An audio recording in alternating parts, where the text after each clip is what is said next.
What is going on, everybody? I hope your weekend is going well and safe. There's been a little bit of news, rumors, and some new information about some projects that have been coming out in the last few days, and I just think that we should talk about it. First thing that I wanted to talk about, I was going to give it its own video, but I don't think it's there yet to get its own video. What am I talking about? I'm talking about IronHeart episode 1 through 3 that we got earlier this week. I find this one to be a little bit interesting.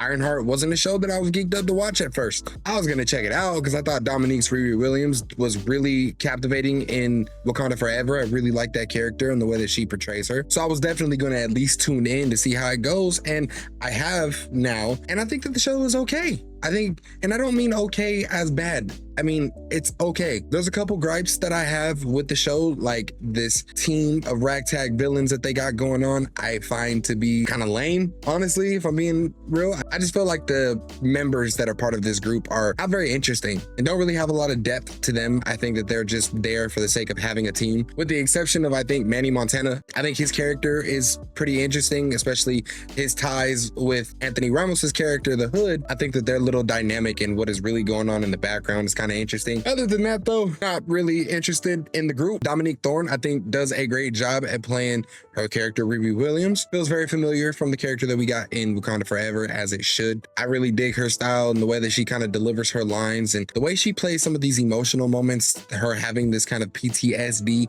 that keeps coming up in this show. I think she does a really good job of showing her different levels of acting, whether she's doing comedy style or serious or very intense. I think she does a decent job. I like the dynamic that she has with her new AI assistant. I think that they're really funny together, and it's kind of interesting to see the way that AI potentially has developed in the MCU. Come a long way from Jarvis, but I think that that part is pretty interesting, and I think that we're getting into more interesting territory with characters like Joe, who has Ezekiel Stain, you know. And the third episode actually did a lot to kind of pull me back in. I really wasn't feeling Anthony Ramos all that much. I liked him in his Transformers movie.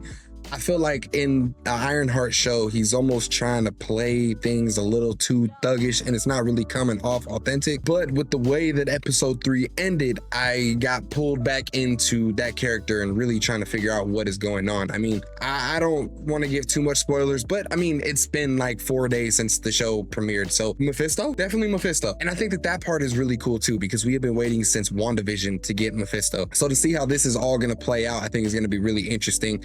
I think the show's okay right now. I think it's gotten better by the third episode, and hopefully it just keeps elevating past that. And I'm kind of glad that we are getting down to the nitty gritty now, because if this entire show was just going to be about her doing these crime events with this group, it probably would have got really boring and really old really fast. So I'm happy to see that we're kind of taking that leap and going into something a little bit bigger. I know rightly so, she's getting a lot of comparisons about Tony Stark and all that going on, and I think that they're doing a good job so far as to not make her feel like a complete ripoff. Essentially, by the end of the day, I know that that's kind of what it is. You know, when you take these characters who are essentially revamped versions of beloved characters from previous times, it's kind of what it is. They're ripoffs. Whether you like them or not, they are kind of ripoffs, but that's not to diss them. I mean, Miles Morales is my favorite Spider-Man. Even though I love OG Peter Parker, Miles Morales is, you know, I dig his character and backstory a little bit more, where he comes from and the situations that he deals with, like a little bit more than the ones that Peter deals with, you know, but that's no shade to either one of those characters. And I think that that's kind of the same here. Obviously, she is a rip off of Tony Stark, but I think that the way that they're doing this in the show works very well, enough to make her still feel like her own character, and I dig that. So I'm interested to see how the rest of the series goes, and look out for my review video when everything is said and done, because I will be making a video on IronHeart. Moving on to talk a little bit about some news that I had seen the other day. Y'all ever mess with the show Fear Factor? Y'all ever watch that growing up? Because I did. You know, Joe Rogan making you eat cow eyes and stuff. Well, that's coming back. Yes, there was an announcement, and admittedly, I spent a lot of time on Facebook, and Facebook has proven multiple times to be unreliable, so take it with a grain of salt, but I definitely thought that this was worth mentioning. Fear Factor is set to come back, and you know who's going to be the host? Johnny friggin' Knoxville. Tell me that that ain't perfect casting. Oh man, when I seen this, so I was scrolling through my feed, I thought that this was so dope because I loved that original Fear Factor. It's how I know Joe Rogan. I didn't know all of the martial arts stuff until way later, but I used to watch that show with my sister and my dad all the time. And it was just funny. And honestly, I have watched it since, and I kind of have a different lens of watching it, but it's really dope to see people overcome their fears and jump into these really like potentially life-threatening situations and come out on top, come out of it on the other side. So it was really cool to see. And dude, I mean, Johnny Knoxville is the perfect guy to host something like this because Joe Rogan wouldn't have did some of the stuff that those people were doing. Johnny Knoxville 100% will. And I know that there's a Ludacris one too. They tried to reboot the show once before, didn't really take off all that well. And not that I think anything bad about Ludacris, but I just don't feel like he is the guy for that kind of show. So I think this is dope, and I am excited to see if something actually comes of this. Let me know what your thoughts on potentially the new Fear Factor show with Johnny Knoxville. Also talking about some Facebook news that I've seen. I know nobody really uses Facebook, and let me put this out there. Facebook should by no means be the way that people are getting all of their sources and stuff. And it's not the way that I get all of them, I promise. I just spend a lot of time on Facebook and posting BS. But anyway, this one actually came from the horse's mouth, and still not too sure if this means anything, but I thought it was interesting when it comes to Pirates of the Caribbean 6. So Orlando Bloom was on the morning show called This Morning, I believe it's called This Morning, and he got asked about if there will ever be a Pirates of the Caribbean 6. And he says, there's been all kinds of things. Who knows? There's been talk. I can't say anything at the moment because I really don't know. I think they're trying to work out what it would all look like. I personally think it would be great to get the band back together. That would be great. But there are always different ideas, so we'll see where it lands. You can go and check out that clip too where he's talking about it. But I think that that would be so dope. I mean, you know, let's not beat around the bush. I know there's a lot of drama surrounding the Johnny Depp conversation, regardless of the verdict of the trial that was going on between him and Amber Heard. And I do recall, correct me if I'm wrong, but I do recall Johnny Depp saying something that he would never come back because of the way that they did him because of this trial. So there's always that. But at the end of the day, y'all gotta remember, man, money talks. Whether you got it all or you don't have any, everybody pretty much got a price. So this could be a situation, and maybe they're trying to get him back, because I definitely think that if you are going to do a Pirates of the Caribbean movie, you need Jack Sparrow. And if you're not going to do Jack Sparrow, then don't do the Pirates movies. He made those movies. He is those movies. I don't really care how you feel about it. If there is no Jack Sparrow, it's not a Pirates of the Caribbean movie. But I think that it would be really cool if they were able to kind of figure something out and come to some agreement, because it would be dope to get those characters back in action together on the same screen. It was a real treat to be able to see Johnny Depp and Orlando Bloom on the same camera in the last movie, but to get everybody together, probably with the exception of Barbosa, because we can't be bringing everybody back every 5 minutes. I just think it would be dope. And when I came across these comments made by Orlando Bloom, it opened a little bit of hope for me, but we'll see how that goes. But you know, let me know if you'd be down for a Pirates of the Caribbean 6 with Johnny Depp. We're not doing no Johnny Depp. Moving on, talking about another little piece of information briefly. The Batman 2 has a script. About friggin' time, dude. It has been 3 years since we got the Batman, and we only got a script. Now, I want to be sensitive to the situation a little bit. It has been said that Matt Reeves has a lot of personal things that are going on in his life. So, you know, maybe the script didn't take the most priority in his life, and that's fine. But at the end of the day, I still find it weird that we are continuing to go on with this series. You know, I believe that I have mentioned it before, but the Batman Pattinson wasn't my favorite Batman movie. By no means do I think it's a horrible take. I actually like the darkness of it. And I mean, dude, the Penguin show was phenomenal. But with the whole creation of the DCU and James Gunn wanting to do his own Batman, it just feels a little unnecessary to have 2 Batmans. I know some people out there say that people are smart enough, they could follow it, they could figure it out. I mean, can they? Now, if you're plugged in and you're paying attention and you're nerdy about this shit like the rest of us, then yeah, you'll probably be able to decipher between the two. But I mean, let's face it, a lot of the mom and pops and grandmas and grandpas that go to see these movies, they don't know the difference. They're not paying attention to the difference. And I just feel like it is almost a danger to have a franchise that I mean, is loved. Like, regardless of my opinion of the Batman, people really like this movie. And to have that, which is already successful, go against the universe that you're trying to build up, I don't know, bro. Feels kind of like sabotage a little bit. I still think that the best move is to bring Pattinson into the DCU and make him our Batman. Even though I would prefer someone like Jensen Ackles to be our Batman, it is what it is. But I thought it was interesting that they came out and confirmed that James Gunn now has the script to Batman 2. So production should be kicking up real soon. I believe that they said that filming begins in January of next year. So as long as there is no other delays and they stay on that date, then I think we'll be able to get our 2027 release for the Batman 2, which is so crazy. 2027, bro. It will have been 5 years between these sequels. That's just ridiculous. And apparently, they want to do another one. I believe Matt Reeves wanted to do 3 movies. Who knows when we're going to get that 3rd movie? Let's worry about the 2nd one for now. But I wanted to share that with you guys if you haven't seen it on social media. We have a script. The ball is rolling. Gears are moving. And I'm hoping that they do something crazy with this 2nd installment. How are you feeling about the Batman Part 2 finally getting a script and getting the gears turning on this movie? Let me know down in the comments. Okay, moving on to talking about some reviews, a little bit of one trailer, but let me just ask y'all this. Do y'all know how packed July is? I mean, dude, we got Superman, we got Jurassic Park, and Fantastic Four, and that's just what's in the theaters. I mean, are any of you guys geeked up about Happy Gilmore coming out next month and Twisted Metal coming out next month?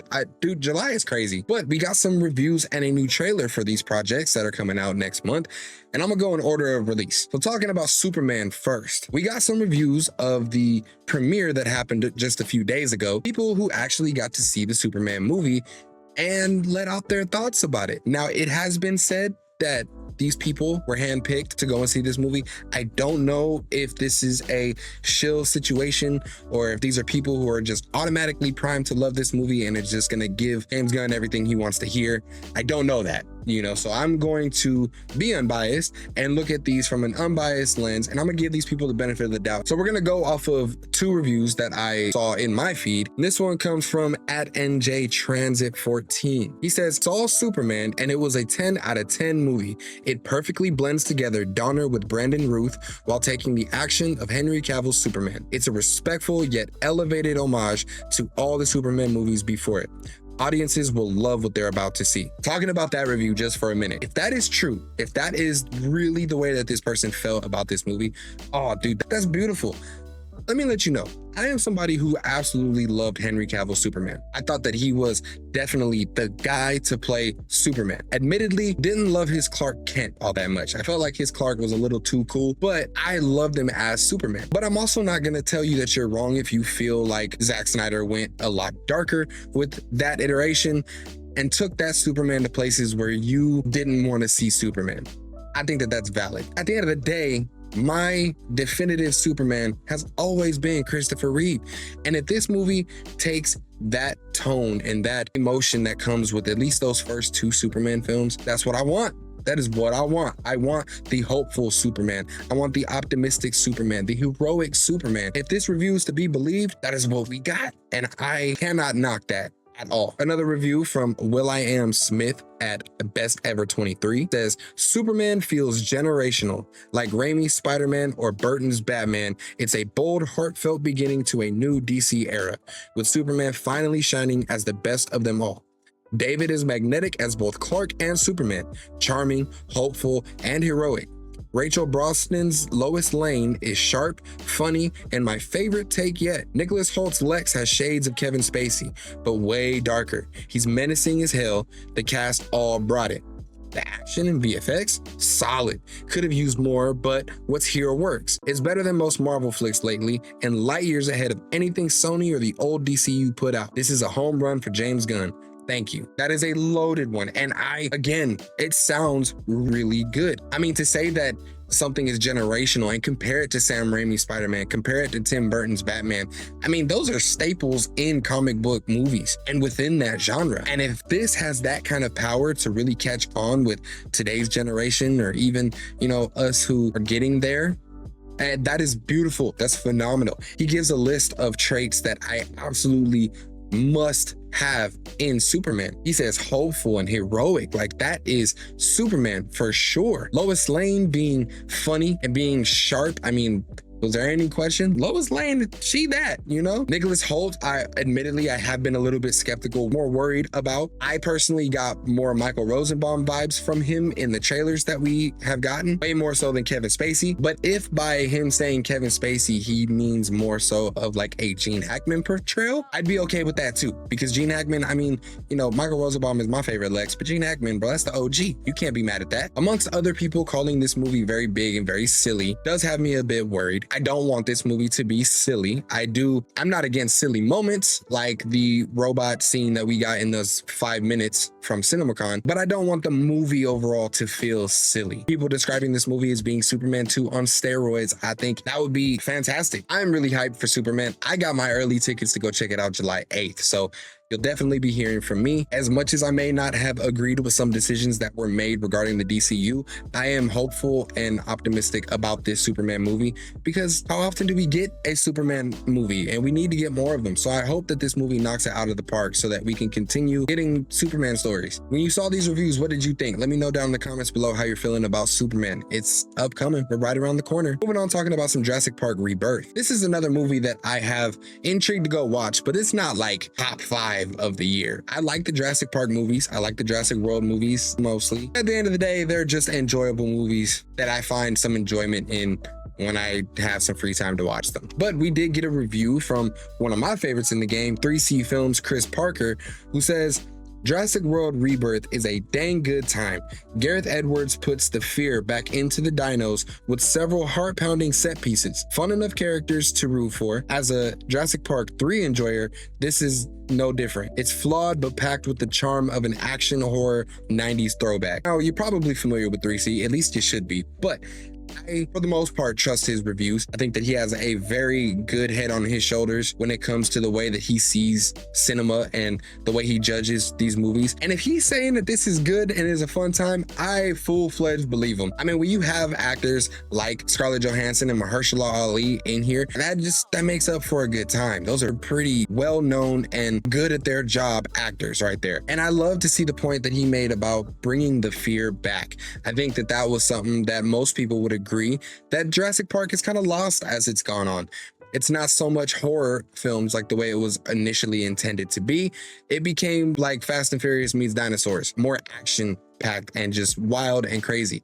Great visuals, but kind of lost what it was. I will say though, it has been a while since I've seen those original Jurassic Park movies. I don't remember liking the third one all that much. So that is a little bit concerning, where he says that this is no different from JP3, but still at the end of the day, I'm gonna give it a shot. And I'm really interested to see how this stacks up in July against movies like Superman and Fantastic Four. I don't think that it's gonna be all that great, but who knows? I have been surprised before. But how are you feeling about Jurassic World Rebirth? Are you excited to go see it? Are you going to check it out? Let me know down in the comments. Moving on to our final topic today, we got a new trailer just the other day for the Fantastic Four, First Steps. And man, let me tell you, look, this is another movie that I was crazy skeptical about. I didn't know about Pedro Pascal being Reed Richards. I mean, he never gave me that vibe of being the smartest man in the world, you know? Great actor, but I just didn't feel like he fit Reed Richards and his characters. Now, mind you, I don't know a whole bunch about the comic runs for the Fantastic Four. I'm not gonna sit here in front like I do. Unfortunately, I have those guilty pleasure movies to go off of from the early 2000s. But even then, I feel like those movies did a good job to portray Reed as this big brain, kind of disassociated guy that he is in the comics. And when I looked at Pedro Pascal, I just didn't see it. But as these trailers kept going on and seeing the chemistry between these actors and the characters that they're playing, the way that they're playing these characters feel very on brand, very good within this universe, within this movie. And I just keep getting more and more and more geeked up about this, to where honestly, I don't know what movie is gonna make more in next month. But I think that this movie just looks phenomenal. We got our first look at Franklin Richards. We know that he's gonna be a huge part, at least in the plot of this movie. Silver Surfer took a little minute to grow on me, but she has, and I'm excited. I think she's about to be badass as hell and probably whoop Johnny's ass a good couple times. I mean, who's not excited to see Galactus? I mean, damn. And I think that there's gonna be a lot to figure out with this movie. Me personally, I think that Reed Richards got something to hide. I don't know what it is. I don't know if maybe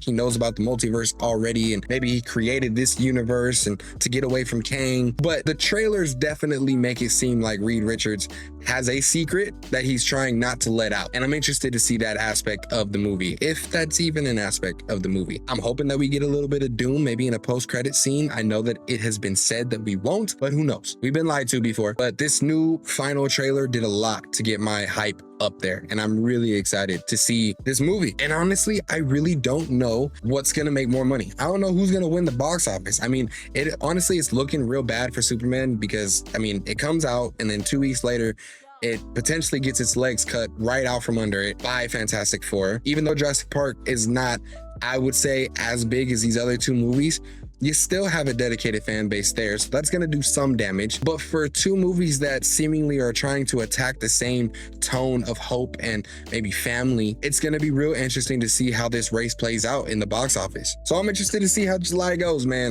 We're going to see. But as far as movie news goes, man, that is it. That's what I got for you guys, man. Let me know what your favorite piece of news was for this week, what you're most excited to see, and let me know your predictions for the box office of July. But as always, if you stayed until the end of this video, I really appreciate you. Please hit that like button so we can get this video out to more people. Also, consider subscribing to the channel so you don't miss any future content that drop on the channel. But I gotta get out of here, man. So I'm out. Y'all be smooth and stay geeked up.